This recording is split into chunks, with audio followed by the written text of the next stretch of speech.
Fokusnya ibadah apa? Cinta ilahiyah. Cuma sebanyak apapun ibadah, kalau nggak sampai di terminal yang namanya cinta ilahi, itu biasanya cuma dapat capeknya. Untuk cinta ilahi apa? Rumusnya katanya, yo pelan-pelan, katanya si Abdul Qadir Jailani. Yo ndak ujuk-ujuk kamu terus jadi wali, terus dapat karomah gitu, ndak iso.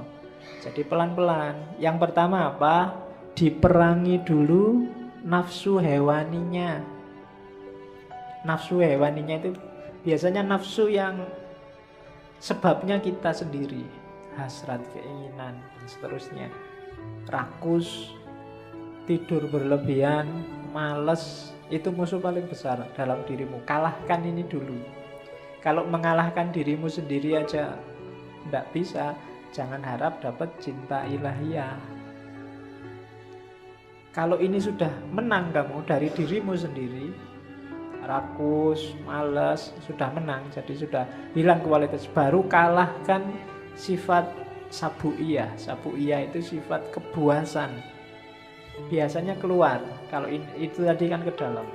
Marah, mencaci maki orang, bikin susah orang lain, ambisi menjatuhkan orang lain. Itu sifat hewan buas. Kalahkan juga yang ini. Cuma ini nggak akan bisa dikalahkan kalau sebelum diri kita sendiri kalah. Kita taklukkan, kita kuasai. Jadi rakus, tidur, males, taklukkan itu. Setelah itu taklukkan yang hubungannya sama di luar dirimu. Dan yang ketiga, bersihkan dari semua sifat jahat, angkuh, sombong, iri, dendam, tamak. Buang itu semua. Baru setelah itu kita bisa bersih. Bahasanya kita bisa sadar. Sebelum itu semua kalah, kita tidak akan sadar bahwa kita itu keliru, kita itu salah, kita itu juga berdosa. Cuma sadar saja masih belum cukup. Kita harus naik kelas, kan begitu. Kalau dalam sufi ada taholli, bersihkan dirimu, terus tahalli, isilah dengan yang bagus-bagus, akan mengalami yang ketiga tajalli, menemukan hakikat tadi. Jadi bersihkan semua karakter jelek, isi dengan yang bagus-bagus, kita akan dapat cinta ilahi. Kalau dibersihkan saja, nggak diisi yang bagus-bagus, ya levelnya masih belum. Jadi masih hanya bersih dari dosa. Oke, jadi setelah itu, setelah bersih, baru naik tangga menuju hakikat tadi. Dari situ akan dapat namanya cinta ilahiyah. Cinta ilahiyah itu kita jatuh cinta pada Allah dan Allah juga jatuh cinta pada kita. Saling mencintai. Hari ini masih belum. Hanya Allah saja yang jatuh cinta pada kita. Kita belum mencintai Allah. Berpuluh-puluh tahun kita jual mahal sama Allah. Padahal apa-apa yang ngasih Allah. Itu kan kayak kamu pacaran, sudah ditraktir tiap hari, diantar jemput tiap hari, masih aja jual mahal. Itu kurangnya apa Allah sama kita. Kita belum masih cinta sama dia, belum. Padahal kita tiap hari minta, berdoa itu kan minta sama Allah. Tapi disuruh membersihkan diri nggak mau. Alamatnya kita memang belum jatuh cinta sama Allah. Jadi kasihan Allah, bertepuk sebelah tangan cintanya. Karena kamu cuekin dia. Untung Allah itu cintanya sejati sama kita. Jadi ndak mutung, ndak patah hati, terus kamu ditinggal, ndak. Kamu ditunggu sampai kamu jatuh cinta padanya. Ya, cuma kamunya jual mahal.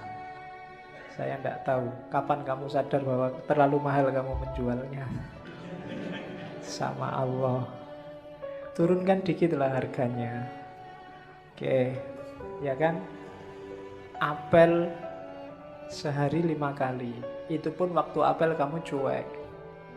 Bayangkan loh, kalau kamu punya pacar terus pacarmu apel tapi pacarmu cuek. Diajak ngomong tapi pikirannya kemana.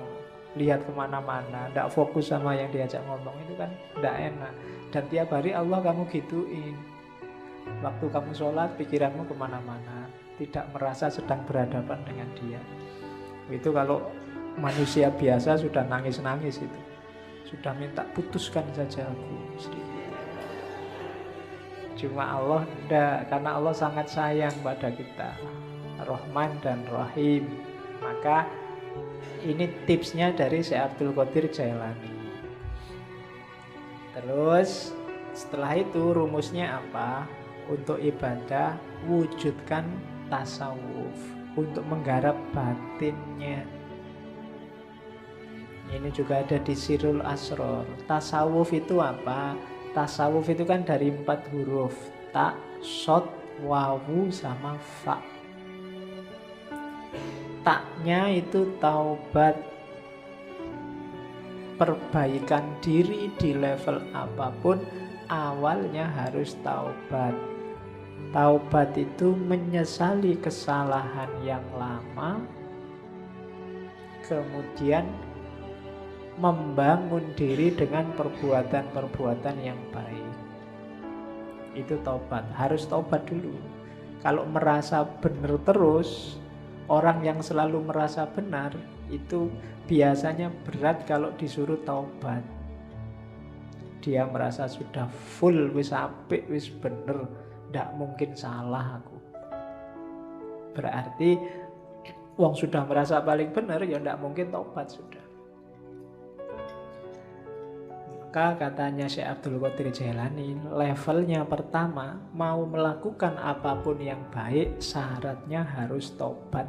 Bersihkan diri dulu. Karena ibaratnya kayak air, kalau campur sama kotor, hasilnya mesti kotor. Entah airnya dulu apa kotorannya dulu. Seperti apapun situasinya, maka harus bersih. Air kotor diisi apapun, ya statusnya tetap kotor. Dia harus dibersihkan dulu. Maka taubat yang pertama-tama. Setelah itu sofa. Sofa itu kesucian, ketentraman, kebahagiaan. Syaratnya untuk sofa, syaratnya untuk suci adalah, untuk tenang adalah, untuk tentram adalah bebas dari keterikatan dunia. Yang bikin kamu hari ini cemas, sumpek, galau, ndak konsentrasi, ndak bisa jatuh cinta sama Allah, hidupmu ndak jelas ke utara ke selatan, pasti urusan dunia. Begitu dunia kamu letakkan di ranking bawah, hidupmu mungkin lebih santai, lebih tentram, lebih tenang. Cuma kenapa kok kamu gampang galau, gampang cemas hari ini? Kemungkinan besar dunia levelnya atas dalam hidupmu. Jadi yang kedua sofa. Yang ketiga, kalau sudah taubat dan suci, sudah gak terikat lagi oleh dunia, masuklah ke huruf wawu, walayah, kewalian. Walayah itu berarti orang yang 100% hidupnya berhubungan dengan Allah, mencintai dan dicintai Allah. Di antara cirinya, kayak istilah dalam Al-Quran itu, la khaufun alaihim walahum yahzanun. Tidak ada rasa takut, tidak ada rasa sedih. Siapapun yang ngaku wali, kok masih sering takut? Takut miskin, takut kalah, takut jatuh, takut macam-macam, berarti dia bukan wali. Wali itu tidak takut apapun. Wong cuma dunia aja kok. Kalah tidak masalah, menang juga tidak kaget. Dia tidak takut apapun. Sukses alhamdulillah, tidak sukses biasa. Nah, itu berarti stabil. Itu wali, walaya. Apalagi sedih, tidak ada yang bikin dia sedih. Segalanya sudah skenario dari Allah. Itu berarti orang semacam ini sudah memasuki walaya. Kalau sudah tobat, sofa, walaya, terakhir dia masuk ke fana. Fana itu, kalau tadi kan dunia nggak dianggap penting, ketika masuk fana bahkan dirinya sendiri juga nggak penting. Yang penting hanya Allah. Kalau ngomong itu representasi dari keinginan Allah. Kalau melakukan sesuatu itu bukan keinginannya, bukan keinginanku, tapi keinginan Allah. Meninggalkan sesuatu bukan mauku, tapi maunya Allah. Itu berarti orang sudah fana. Egonya sudah dibakar habis. Hanya Allah yang jadi fokusnya. Jadi siapapun yang cita-citanya jadi sufi, paling tidak ikuti huruf-huruf tasawuf. Ta, sod, wawu, dan fa. Taubat, sofa, suci, kemudian walayah, wilayah, masuklah dalam perlindungan Allah, wilayah, dan fana. Nah itu ibadah harus membawa ke sini. Ibadah itu diawali dari taubat, dalam pelaksanaannya harus tenang, tentram, sofa, suci, tanpa motif apapun, lillahi ta'ala, nggak ada dunia yang ikut. Kemudian yang ketiga, wilayah, pasrah 100% pada Allah, baru mencapai fana. Itu batinnya ibadah harus ada ini. Jadi setelah tadi menuju cinta ilahi, selanjutnya mewujudkan tasawuf.